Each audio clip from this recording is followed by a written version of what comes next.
Hello guys, hello my dear lovely students, कैसे हैं आप लोग। I hope you guys are doing great. Welcome back once again to our YouTube channel. So my dear student, आज के इस particular video में हम लोग डिस्कस करने वाले हैं जो अपकमिंग आप लोग का एलपीएन टेक्नीशियन का वैकेंसी आने वाला है रेलवे में, उसका क्या रहने वाला सिलेबस। इसके अलावा हम लोग बात करेंगे एज लिमिट, यानी कितना आप लोग को मिनिमम और मैक्सिमम एज लिमिट मिलता है। उसी के बीच में अगर आपका एज होगा तभी आप फॉर्म को अप्लाई कर सकते हो। वो एज लिमिट क्या है उसके बारे में डिस्कस करेंगे।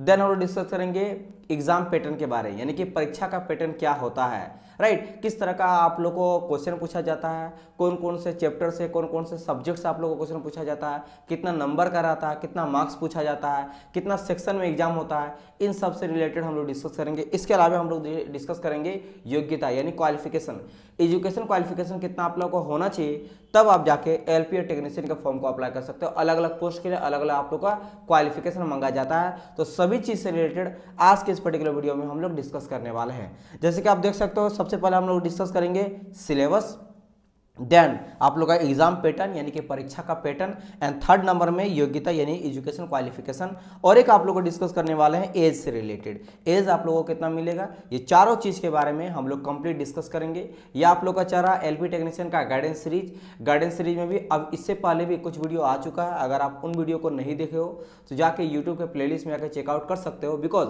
गाइडेंस सीरीज में मैं क्या कर रहा हूँ, स्टार्टिंग से कर लास्ट तक मैं आप लोग को गाइड करूंगा।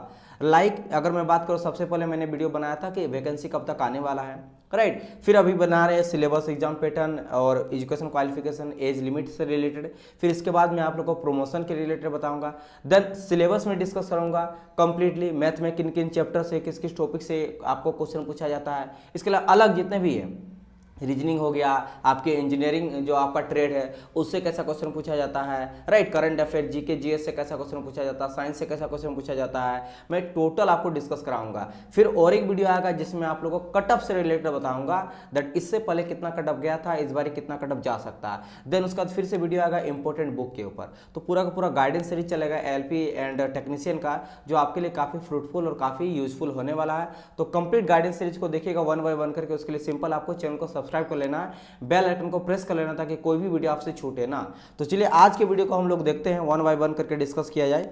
तो सबसे पहले मैं क्वालिफिकेशन बता देता हूं, क्योंकि बच्चा अगर क्वालिफाई नहीं कर पाएगा उसके लिए, यानी उतना अगर क्वालिफिकेशन नहीं है तो फिर फॉर्म को अप्लाई ही नहीं कर सकता। तो मैं आप लोग को सबसे पहले ये बता देता हूं। देखो यहाँ पे दो पोस्ट है जैसे मैंने आप लोग से डिस्कस करा, एक आप लोग का है एलपी एंड टेक्नीशियन, राइट। ये दो है, लेकिन आप क्या कर सकते हो, जैसे अगर देखो यहाँ पे फिलहाल मैं बात करता हूँ एलपी टेक्नीशियन दोनों का, राइट। अगर आप एलपी टेक्नीशियन दोनों को फॉर्म को अप्लाई करना चाहते हो तो आपके पास क्या एजुकेशन क्वालिफिकेशन होना चाहिए, इसके बारे में पहले हम लोग डिस्कस करते हैं। तो मिनिमम जो क्वालिफिकेशन है ना, ये आप लोग का मिनिमम क्वालिफिकेशन है, कम से कम आप लोग के पास 10th प्लस आईटीआई होना चाहिए। 10th तो हर बच्चा करता है, मतलब आईटीआई आपके पास होना चाहिए। क्या होना चाहिए, आईटीआई। अगर आप आईटीआई किए हो 10th के साथ तो you can qualify for LP and technician both. मेरी बात समझ आ रहा कि नहीं, कि अगर आप 10th के साथ आईटीआई किए हो तो आप एलपी ही नहीं टेक्नीशियन को भी अप्लाई कर सकते हो, दोनों के लिए आप एलिजिबल हो। नाउ अगर बात करेंगे तो मिनिमम क्वालिफिकेशन हो गया। अब कोई बच्चा डिप्लोमा किया है फिर भी अप्लाई कर सकता है, तो डिप्लोमा आ गया 10th प्लस। ऑब्वियसली बात, आप 10th करोगे तभी जाकर डिप्लोमा करोगे, या फिर 10th के बाद 12th करके डिप्लोमा करोगे, राइट। तो 10th तो हर बच्चा करता ही करता है, तो डिप्लोमा वाले बच्चे भी अप्लाई कर सकते हैं। इसके अलावा हायर क्वालिफिकेशन बीटेक बी वाले अप्लाई भी कर सकता है। बैचलर ऑफ इंजीनियरिंग किए हैं या फिर bachelor of technical, mechanical, civil, electrical, किसी से भी किए हैं, कोई यहाँ पे ब्रांच जो है वो ऐसा नहीं है कि एक पर्टिकुलर ब्रांच वाला बच्चा ही अप्लाई कर सकता है। अगर आप किसी भी ब्रांच से बिलोंग करते हो तो you can apply this form. तो यहाँ पे आप समझ गए होंगे कि सर जी अगर मुझे एलपी एंड टेक्नीशियन के फॉर्म को अप्लाई करना, दोनों के फॉर्म को, तो मेरे पास क्या होना चाहिए, 10th प्लस आईटीआई। मतलब कोई भी टेक्निकल सेक्टर से अगर आप ये हो, चाहे आईटीआई रहे, डिप्लोमा रहे या बीए और बीटेक रहे, तो you can apply this form both LP and technician both. Now अब मैं यहाँ पे बात करता हूँ कि सर जी मैंने 10th के बाद 12th किया है, लेकिन 12th के बाद ना तो मैंने आईटीआई कर रखा है, ना डिप्लोमा कर रखा है, ना बीई बीटेक कर रखा है। मतलब सिंपल आप 12th किए हो, लेकिन किससे 12th, साइंस से। यानी कि आप देख सकते हो 12th विथ पीसीएम यानी फिजिक्स केमिस्ट्री एंड मैथ। तो अगर आपने फिजिक्स केमिस्ट्री एंड मैथ से 12th कर रखा है, ठीक है, तो आप सिर्फ और सिर्फ टेक्नीशियन को अप्लाई कर सकते हो। ये भी बहुत अच्छा पोस्ट है। आप लोगों को मैं आप लोगों को बताऊंगा। हाँ, अभी गाइडेंस सीरीज में बहुत सारा चीज देखने को मिलेगा, दैट एलपी वाले को क्या काम करना पड़ता है, टेक्नीशियन वाले को क्या काम करना पड़ता है, मैं हर एक चीज आप लोगों को दिखाऊंगा, जरूरत पड़ा तो वीडियो भी आप लोगों को दिखाऊंगा, राइट। तो आप लोगों को बिल्कुल भी वरी नहीं करना। तो आप समझ गए होंगे कि अगर आप टेक्नीशियन में सिर्फ जाना चाहते हो, जाना नहीं चाहते हो, ऑब्वियसली बात है कोई भी बच्चा दोनों को अप्लाई करेगा, टेक्नीशियन एलपी कोई। लेकिन अगर आपका 12th है, 10th सिर्फ नहीं, यहाँ पे 12th चाहिए। तो अगर आप 10th के बाद 12th किए हो with PCM, physics chemistry and math, यानी साइंस जिस बच्चा का होगा वो लिया होगा। हाँ, बहुत कोई क्या करता है मैथ या केमिस्ट्री के जगह बायोलॉजी वगैरह ले लेता है। तो अगर पीसीएम आपका है तो आप टेक्नीशियन में जा सकते हो। एंड अगर आप आईटीआई, डिप्लोमा और बीटेक कुछ भी किए हो तो आप एलपी टेक्नीशियन दोनों के जा सकते हो। ये रहा आप लोग का क्वालिफिकेशन जो मैंने आप लोग को समझा। चलिए ना, अब हम लोग बात करते हैं थोड़ा सा और एज लिमिट से रिलेटेड। तो आप यहाँ पे देख सकते हो, अगर आप एलपी टेक्नीशियन की जा रहे हो तो मिनिमम एज जो है वो 18 होना चाहिए। मिनिमम एज कितना होना चाहिए? 18 साल होना चाहिए कम से कम, समझ हो ना। ये आप लोग का क्या मिनिमम एज है। एंड अगर मैक्सिमम बात किया जाए तो मैक्सिमम आपके पास 30 ईयर होना चाहिए। लेकिन ये विदाउट रिलैक्सेशन है, ये जनरल का बात किया जा रहा है। किसका बात किया जा रहा है? जनरल का। देखो यहाँ पे मैं लिख दिया हूँ, जनरल का बात किया जा रहा है, जनरल का। बिकॉज अगर आप एसटी एससी से बिलोंग करते हो, अगर आप ओबीसी से बिलोंग करते हो, अगर आप पीडब्ल्यूडी से बिलोंग करते हो, ठीक है, या फिर एक्स सर्विसमैन से बिलोंग करते हो, तो आपको यहाँ पे रिलैक्सेशन देखने को मिलेगा अकॉर्डिंग टू गवर्नमेंट रूल्स। तो जैसे अगर मैं दो बता देता हूँ, जैसे एसटी एससी का अगर मैं बात करता हूँ तो एसटी एससी को 5 ईयर एक्स्ट्रा मिलता है। अगर मैं ओबीसी का बात करता हूँ तो उसको 3 ईयर एक्स्ट्रा मिलता है, ठीक है। इसके अलावा पीडब्ल्यूडी को 10 ईयर वगैरह मिलता है, राइट। समझ आया कि नहीं? एक्स सर्विसमैन को भी मिलता है, राइट। इसके अलावा बात करेंगे आपका होता है, यानी कि आप देखोगे ये सभी चीज आपको इंक्लूड होगा। तो यहाँ पे देखो, आप मान लो 18 था तो 18 से अगर एसटी एससी हो तो 5 ईयर और ऐड कर दो, और अगर आप ओबीसी से हो तो आप 3 ईयर और एक्स्ट्रा ऐड कर दो। तो ये हो गया आप लोग के लिए मिनिमम, मतलब 18 + 5 हो गया एससी एसटी के लिए मिनिमम, और 18 + 3 हो गया ओबीसी के लिए मिनिमम, राइट। और मैक्सिमम का बात करेंगे तो 35 जोड़ेंगे, 35 ईयर हो गया एसटी एससी के लिए, समझ आया कि नहीं। एंड अगर बात करेंगे किसके लिए? ओबीसी के लिए, तो 33 ईयर हो गए किसके लिए? ओबीसी के लिए। Maximum limit, maximum age limit, right. समझ आए? तो ये हो गया आप लोग का एज लिमिट। चलिए आगे डिस्कस करते हैं। Now we are going to discuss about that the exam pattern which is very very important, very very important. In short में अगर आपको मैं पूरा डिटेल वाइज समझाऊंगा, लेकिन इन शॉर्ट आपको समझना है। तो अगर मैं एलपी का बात करता हूँ, एलपी एग्जाम का, एंड इसमें कितना स्टेज होता है? तो बेसिकली 2 स्टेज होता है, 2 स्टेज, राइट। कौन कौन सा स्टेज होता है? फर्स्ट स्टेज जो होता है वो, उसमें आप लोग को 75 नंबर ऑफ क्वेश्चन पूछा जाएगा एंड 60 आपको मिनट टाइम मिलेगा, मतलब 1 घंटा। 1 घंटा में आपको 75 क्वेश्चन को अटेम्प्ट करना है, समझ आया कि नहीं। नेगेटिव रहेगा, 1/3 आप लोग को नेगेटिव ही देखने को मिलेगा। इस चीज़ को भूलना नहीं है कि यहाँ पे आप लोग को नेगेटिव भी 1/3 देखने को मिलेगा, नेगेटिव 1/3 देखने को मिलेगा, राइट। ये चीज़ क्लियर हो गया। नाउ अब यहाँ पे बात करते हैं, सर जी इसमें क्या क्या पूछा जाएगा। स्टेज 1 जो आपने कहा, मैं आप लोग को डिस्कस अभी कराऊंगा। बस अभी ओवरऑल चीज़ें समझो, फिर हम लोग ये समझेंगे CBT 1 में कौन कौन सा आप लोग को सेक्शन से पूछा जाता है, रीजनिंग से, मैथ से, जीके, साइंस, सबसे, ठीक है। चलिए, सेकंड स्टेज में 2 पार्ट होता है। एक होता है सेकंड स्टेज का पार्ट ए, और सेकंड स्टेज का होता है पार्ट बी। पार्ट ए में अगर कहा जाए तो 100 क्वेश्चन पूछा जाता है, 90 मार्क्स का, यानी 1.5 घंटा आपको टाइम मिलता है, 1.5 आपको आर मिलता है। एंड जो पार्ट बी होता है उसमें 75 नंबर ऑफ क्वेश्चन पूछा जाता है, ठीक है, एंड आपको टाइम मिलता है 1 घंटा का। तो यहाँ से आपको क्या समझ आया? यहाँ से आपको ये समझ आया कि CBT 1 जो होता है ना उसमें आपको 75 क्वेश्चन रहता है एंड 60 मिनट रहता है, और मात्र एक ही रहता है। And CBT 2 part A part B होता है। पार्ट ए का बात किया जाए तो 100 क्वेश्चन रहता है, ठीक है, 90 मिनट मिलता है। एंड पार्ट बी में कहा जाए तो 75 क्वेश्चन रहता है एंड आपको 60 मिनट यहाँ पे मिलता है, राइट। एंड बहुत इंपॉर्टेंट चीज, जो CBT 1 है वो आपका क्वालिफाइंग नेचर है, ये चीज को ध्यान रखना, दिस इज क्वालिफाइंग नेचर। यानी कि CBT 1 जो होता है, स्टेज 1 जो होता है, ये स्टेज 1 का बात करें, ठीक है, स्टेज 1 का बात करें। स्टेज 1 सिर्फ और सिर्फ क्वालिफाइंग नेचर का, मतलब ये नंबर आपका मेरिट लिस्ट में नहीं जोड़ेगा। कटअप जो प्रिपेयर होगा ना वो आपका CBT 1 का नंबर नहीं जोड़ेगा, बस उसको आप लोगों को क्वालिफाई करना, दैट्स इट। वहां से क्वालिफाई कर गए फिर उसका काम खत्म। तो ये प्रेशर नहीं रखना कि CBT 1 में मुझे बहुत अच्छा नंबर लाना तब जाके वो मेरिट लिस्ट में जुड़ेगा, नहीं, आप बस क्वालिफाई करना, राइट। अब बात करते हैं CBT 2 का। CBT 2 में पार्ट ए और पार्ट बी, पार्ट ए और पार्ट बी भी मैं आप लोगों को बताऊंगा। इसमें पार्ट बी जो होता है वो क्वालिफाइंग नेचर होता है, पार्ट ही आपका मार्क बनेगा। तो बात की बात है, हाँ अगर यहाँ पे आप एएलपी के लिए हो, सीबीटी मान लो जो बच्चा स्टेज 2 के लिए जाएगा, सीबीटी 2 के लिए जाएगा, स्टेज 2 के लिए जाएगा, इसमें और एक टेस्ट जुड़ जाएगा। वो टेस्ट कौन सा? वो टेस्ट आप लोग का साइको। और ये कौन सा बच्चा देगा? जो बच्चा एएलपी के लिए अप्लाई करेगा, क्योंकि एएलपी में साइको टेस्ट भी आप लोग को देना पड़ेगा। समझ आई मेरी बात की नहीं? इसलिए देखो सीबीटी 2 में मैंने साइको टेस्ट को रखा है एएलपी ओनली। यानी अगर आप टेक्नीशियन हो तो आप सीबीटी 2 जो दिए ना, 2 stage, part A and part B, that's it, आपका काम खत्म।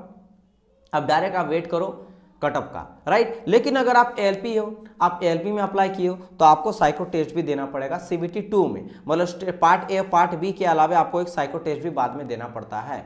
समझ आया कि नहीं? वो बाद में होता है, ये नहीं कि एक ही साथ में। Sir ji part A part B का एग्जाम दिए, क्या 2 घंटा बाद एग्जाम होगा? 1 घंटा नहीं, वो आपको फिर घर जाइएगा, फिर कुछ दिन बाद, 10 दिन 20 दिन 1 महीना के बाद आपको साइको टेस्ट लिया जाएगा। किसके लिए? For ALP only, second test के बाद, राइट। इतना चीज समझ गए। चलिए अब मैं ब्रेकडाउन करके ये बता देता हूं दैट सीबीटी 1, जैसे मैंने कहा सीबीटी 1 क्या था? मेरा क्वालिफाइंग नेचर था। ये चीज को भूलना नहीं है कि सीबीटी 1 मेरा क्वालिफाइंग नेचर है। अब देख लो, क्वालिफाइंग नेचर तो है, बट आपको क्वालिफाई तो करना पड़ेगा ना, तभी जाकर आप सेकंड स्टेज की ओर जाओगे। समझ रहा है? आपका कटअप वगैरह निकलेगा। तो सीबीटी 1 जो होता है, तो सीबीटी 1 और एक चीज ये आपका कॉमन है, ये आपका एएलपी के लिए भी है एंड टेक्नीशियन के लिए भी है। दोनों के लिए आपको सीबीटी 1 को देना पड़ेगा, सभी बच्चों के लिए। तो इसमें अगर बात करेंगे, रीजनिंग से 25 नंबर ऑफ क्वेश्चन पूछा जाता है, साइंस से 20 नंबर ऑफ क्वेश्चन, मैथ से 20 number of question, and GK and आपका सीए मीन्स करंट अफेयर। ये क्या आपका करंट है, ठीक है, आपका करंट अफेयर्स है। तो करंट अफेयर से क्या रहेगा? क्वेश्चन 10, मतलब current affair and GK, general knowledge है ना, ये आपका जनरल नॉलेज हो गया, जनरल नॉलेज हो गया, ठीक है, जनरल नॉलेज एंड आपका करंट अफेयर से मिला के 10 नंबर रहेगा। मैथ से 20, साइंस से 20 एंड रीजनिंग से 25। सबको अगर आप ऐड करोगे तो 20 कितना हो गया? 40, और 40 प्लस यहाँ हो गया आपका 50 और 25, यानी कि आपका हो गया 75 नंबर ऑफ क्वेश्चन। 60 मिनट यानी 1 घंटा आपको टाइम देना, यानी कि आप समझ लेना कि आपको एक क्वेश्चन को सॉल्व करने के लिए 1 मिनट भी नहीं मिलेगा, उससे भी कम मिलेगा। एंड नेगेटिव जैसे मैंने कहा, यहाँ पे आपको 1/3 नेगेटिव देखने को मिलेगा, तो इस बात को ध्यान रखना है। और ये आपका कैसा क्वालिफाइंग नेचर है, सीबीटी 1 बहुत है एएलपी और टेक्नीशियन के लिए। चलिए ये तो हो गया सीबीटी 1 का बात। अब बात करते हैं सीबीटी 2, यानी कि स्टेज 2। आप सीबीटी 1 को जो है स्टेज 1 भी मान सकते हो, ठीक है, इसको क्या बोल सकते हो? स्टेज 1 हो गया। And now we are going to discuss about stage 2। Stage 2 का देख लेते हैं हम लोग का कैसा एग्जाम पैटर्न। स्टेज 2 में जैसे मैंने कहा 2 पार्ट में रहता है। मैंने आप लोग अभी डिस्कस करा था कि ये आप लोग का 2 पार्ट रहता है, part A and part B. तो पहले हम लोग पार्ट ए के बारे में डिस्कस कर लेते हैं, ठीक है। अगर मैं पार्ट ए का बारे में बात करूं तो पार्ट ए में आपको साइंस और इंजीनियरिंग से 40 रहेगा, यानी कि ट्रेड वाला बात कर रहा है, जो भी आपका ट्रेड रहेगा उससे, राइट। इंजीनियरिंग मतलब बेसिक इंजीनियरिंग से रहेगा, आप लोग को बिल्कुल भी टेंशन नहीं लेना है। ट्रेड नहीं बोलूंगा मैं, ट्रेड तो हो गया भाई पर्टिकुलर, राइट। यहाँ पे बेसिकली इंजीनियरिंग मतलब बेसिक इंजीनियरिंग से आपको क्वेश्चन रहेगा, मतलब साइंस टेक्नोलॉजी से रिलेटेड ही घुमा के क्वेश्चन देगा, है ना। ऐसा नहीं कि ट्रेड रिलेटेड, क्योंकि बच्चा ये जो है ना, ये सबको एग्जाम देना है, तो इसीलिए आपको बेसिक इंजीनियरिंग से क्वेश्चन रहेगा 40 नंबर। बाकी रीजनिंग से 25, मैथ से 25 एंड जीके एंड जीएस से कितना रहेगा? 10। मतलब साइंस में बस इंजीनियरिंग को यहाँ पे ऐड करा गया है। यहाँ पे अगर देखोगे तो टोटल हो जाता है मेरा 100 क्वेश्चन, 25 हो गया आपका 50 और यहाँ पे 40 + 10 50 100 क्वेश्चन 90 मिनट्स एंड 1/3 इसमें भी नेगेटिव देखने को मिलेगा। तो ये जो सीबीटी 2 है, इसमें भी मैंने कहा था ना 2 पार्ट होता है। अगर मैं फिर से यहाँ दिखाऊं तो ये देखो पार्ट ए पार्ट बी, यही से कटअप बनने वाला है डियर स्टूडेंट, कटअप। यानी कि सीबीटी 2 में सबसे इंपॉर्टेंट आपका कौन सा सेक्शन है? सबसे इंपॉर्टेंट जो आपका सेक्शन होने वाला है वो आपका होने वाला है पार्ट ए। सीबीटी 2 का पार्ट है, क्योंकि पार्ट बी सिर्फ क्वालिफाइंग नेचर का, मैं अभी आपको दिखा रहा हूं, ठीक है। यानी कि सीबीटी 1 पूरी तरह से क्वालिफाइंग नेचर एंड सीबीटी 2 का पार्ट बी भी क्वालिफाइंग नेचर। देखो कैसे, ये तो हो गया। आप देख लीजिए, देखो यहाँ पे नीचे में बहुत अच्छी तरह से मेंशन कर दिया हूँ दैट यही से मेरा कटअप जो है वो प्रिपेयर होगा। तो ये सबसे इंपॉर्टेंट ध्यान रखना कि सीबीटी 2 यानी स्टेज 2 का पार्ट ए बहुत इंपॉर्टेंट। अब बात करते हैं पार्ट बी का। ये रहा आप लोग का part B. Part B trade related question पूछा जाएगा। आप मान लो आईटीआई की हो, आईटीआई कोई बच्चा फिटर से किया, कोई बच्चा मशीनिस्ट से किया, कोई बच्चा कोपा से किया, कोई बच्चा अदर कैटेगरी से, वेल्डिंग से किया, ड्रिलिंग से किया, तो आपको trade related 75 number of question पूछा जाएगा। 60 मिनट आपको टाइम दिया जाएगा एंड मिनिमम पासिंग मार्क, इसे मैंने कहा क्वालिफाइंग नेचर, बस इसमें पासिंग मार्क आपको 35 नंबर लाना सब बच्चा के लिए। अब बच्चा कोई बच्चा डिप्लोमा किया, मैकेनिकल से किया है, किसी और ट्रेड से किया है, इलेक्ट्रिकल वगैरह से किया है, तो भी बच्चा क्या कर सकता है, उससे रिलेटेड क्वेश्चन रहेगा। कोई बच्चा बीटेक बीई किया है, तो वो मैकेनिकल, सिविल, इलेक्ट्रिकल जिससे भी किया, इलेक्ट्रॉनिक्स से किया, कंप्यूटर से किया, तो वहाँ से आपको ट्रेड रिलेटेड 75 नंबर का क्वेश्चन पूछा जाएगा। 1 घंटा टाइम आपको दिया जाएगा और कम से कम आपको 35% लाना है, जो कि मिनिमम पासिंग मार्क है। अगर आप पास मार्क कर गए तब आपका पार्ट बी का कोई वैल्यू नहीं है, बस पास कर गए, काम खत्म। अब पार्ट ए का जो है उसी से कटअप प्रिपेयर होगा। ये सबसे इंपॉर्टेंट है, ये पार्ट है ना, ये सबसे इंपॉर्टेंट है, क्योंकि हम लोग जो CBT 1 देखे तो कोई पूरी तरह से क्वालिफाइंग नेचर था, एंड CBT 2 का पार्ट बी भी क्वालिफाइंग नेचर का है, राइट। इनकी फाइनल LP का जो मेरिट लिस्ट बनेगा वो किस तरह से बनेगा। अच्छा हाँ, अगर आप LP से गए, क्योंकि देखो यहाँ से टेक्नीशियन का काम खत्म। टेक्नीशियन वाला बच्चा क्या करेगा, आपका पहले देगा CBT फर्स्ट, ये क्वालिफाइंग नेचर का है, क्वालिफाई कर गए, चलिए आगे बढ़े। CBT 2 आप दिए, CBT 2 में 2 स्टेज है, एक आपका पार्ट ए है एंड आपका पार्ट बी है। तो पार्ट बी जो है वो क्वालिफाइंग नेचर का, ट्रेड रिलेटेड है। यहाँ पे क्या पूछा जाएगा, ट्रेड रिलेटेड, जो कि 35 नंबर लाना है, 35 नंबर नहीं 35%। तो आपने 35% लाया, आपने ये भी, मतलब ये भी एक तरह से बोल दो क्वालिफाइंग नेचर।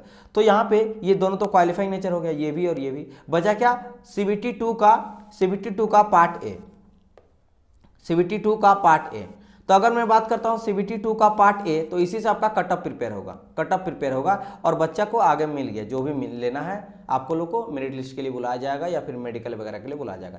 लेकिन अगर आप LP से हो, तो मैंने कहा था LP वाले बच्चों को साइको भी देना पड़ता CBT 2 के बाद। तो यहाँ पे जो भी आप CBT 2 से नंबर लिया जाएगा ना, वो 70% लिया जाएगा, एंड कितना लिया जाएगा, 70% लिया जाएगा, एंड प्लस साइको से जो भी आप नंबर लाएगा ना, उससे आप लोग को 30% नंबर को ऐड करा जाएगा। तो यहाँ से CBT 2, वो भी CBT 2 का कौन सा बोलो तो पार्ट ए का बात कर रहे हैं यहाँ पे, पार्ट ए, क्योंकि पार्ट बी में तो वही चीज़ है 35 नंबर क्वालिफाइंग नंबर। तो पार्ट ए से 70 नंबर जोड़ा जाएगा एंड आपका साइको से 30, इन दोनों को मिला के यहाँ पे 100 नंबर लेके आप लोगों को कटअप को प्रिपेयर किया जाएगा, अगर आप LP से अप्लाई करते हो। समझ आया कि नहीं। ये आपका पार्ट ए, कौन कौन सा सिलेबस देख लो जो सबसे इंपॉर्टेंट, जिससे आपको कटअप प्रिपेयर होगा। उसमें आप लोग को पूछा जाएगा साइंस रहेगा, रीजनिंग रहेगा, मैथ रहेगा, GK रहेगा एंड करंट अफेयर रहेगा, साथ ही साथ बेसिक इंजीनियरिंग से भी क्वेश्चन पूछेंगे। मैं बार बार बोलता हूँ, बेसिक इंजीनियरिंग मतलब कोई ट्रेड रिलेटेड नहीं कि अगर आप मैकेनिकल तो मैकेनिकल पूछा जाएगा, क्योंकि सबको ये एग्जाम देना है। तो आपको क्या बेसिक इंजीनियरिंग पूछा जाएगा, साइंस एंड टेक्नोलॉजी से, लाइट से रिलेटेड, इलेक्ट्रिसिटी से रिलेटेड, मैग्नेटिक फील्ड से रिलेटेड, इस तरह चीज़ से रिलेटेड, इन्वेंशन डिस्कवरी से रिलेटेड, वो तो भाई साइंस इंजीनियरिंग में ही आ गया, बेसिक इंजीनियरिंग में आ गया। तो उस तरह, मतलब जो हर बच्चा जानता है उस तरह से क्वेश्चन यहाँ पे पूछा जाएगा। तो ये रहा आप लोग को, सब मैंने बताया आप लोग को, टोटल चीज़ मैंने आप लोग को, जो अगर आप ध्यान दोगे थंबनेल में, तो मैंने आप लोग को सिलेबस बता दिया, एग्जाम पैटर्न बता दिया, क्वालिफिकेशन और एज बता दिया। नेक्स्ट पार्ट जो आपको आने वाला है वो काफ़ी इंपॉर्टेंट होने वाला है। नेक्स्ट पार्ट में सबसे पहले मैं आपको बताता हूँ प्रमोशन, में आपको बताऊंगा कैसे होगा। देन हम लोग डिटेल वाइज सिलेबस में आप लोग को बताने वाला हूँ। डिटेल सिलेबस आप लोग थंबनेल में जाके चेकआउट कर सकते हो या फिर यूट्यूब के प्लेलिस्ट में आपको मिल जाएगा टोटल चीज़, ठीक है। तो गाइज मिलते हैं हम लोग नेक्स्ट पार्ट में। अगर फर्स्ट टाइम विजिट के चैनल को सब्सक्राइब कर लेना, बेल आइकन को प्रेस कर लेना। कोई भी डाउट रहे तो कमेंट कीजिएगा, उसका मैं रिप्लाई आप लोग को करूँगा, ठीक है। ऑथेंटिक और जो वीडियो में मैं नहीं बताया हूँ, अगर वो क्वेश्चन रहा तो मैं आप लोग को जरूर रिप्लाई करूँगा। लेकिन ये नहीं, कुछ बच्चा क्या करता है, वीडियो को कंप्लीट देखता ही नहीं और कमेंट करने लगता है कि सर जी सिलेबस बताइए, सर जी मिनिमम एज क्या मिलता है, वो मैं वीडियो में बना रखा हूं। अगर वीडियो में नहीं कुछ मैं बताया हूं और उस तरह का क्वेश्चन आप पूछिएगा तो मैं जरूर रिप्लाई करूंगा। इसके अलावा अगर कुछ मान लो मैं कमेंट में बहुत सारा बच्चे कमेंट कर देता, मैं रिप्लाई फिर नहीं कर पाता हूं, क्योंकि बहुत ज्यादा कमेंट है, सबको रिप्लाई करना पॉसिबल नहीं है, हर एक वीडियो में आता है, राइट। तो मैं चुनिंदा क्वेश्चन को लेता हूं। उसके लिए आपको क्या करना है, इंस्टाग्राम जाना, इंस्टाग्राम उत्तम सर मैकेनिकल, इंस्टा का मेरा ये ID है, उत्तम सर मैकेनिकल सर्च मारना, उसमें आपको पर्सनली मुझे मैसेज करना, फॉलो भी कर लीजिएगा, उसमें आपको पता चलेगा टोटल में ये सभी चीज़ें वहाँ पे पोस्ट करते रहता हूँ। कुछ अदर भी अपडेट्स, कुछ क्वेश्चन रिलेटेड, कुछ करंट अफेयर रिलेटेड, इसके अलावा कुछ स्टैटिक GK से रिलेटेड, समझ आया कि नहीं। इसके करंट अफेयर, खासकर मैं करंट अफेयर जो भी चीज़ होता है ना, वो सब मैं इंस्टाग्राम में डेली वाइज में पोस्ट करते रहता हूँ, एक फोटो के बेसिस पे, ताकि आप लोग को इंटरेस्टिंग लगे और आप लोग उस चीज़ को, क्योंकि वो काफ़ी ज़्यादा हेल्प करेगा। करंट अफेयर सबसे ज़्यादा पूछा जाता है, एंड कोई क्वेश्चन रहे, कोई डाउट रहे तो भी आप लोग मेरे से पूछ सकते हो। चलिए गाइस, मिलते हैं हम लोग नेक्स्ट पार्ट में, तब तक के लिए goodbye and God bless you all.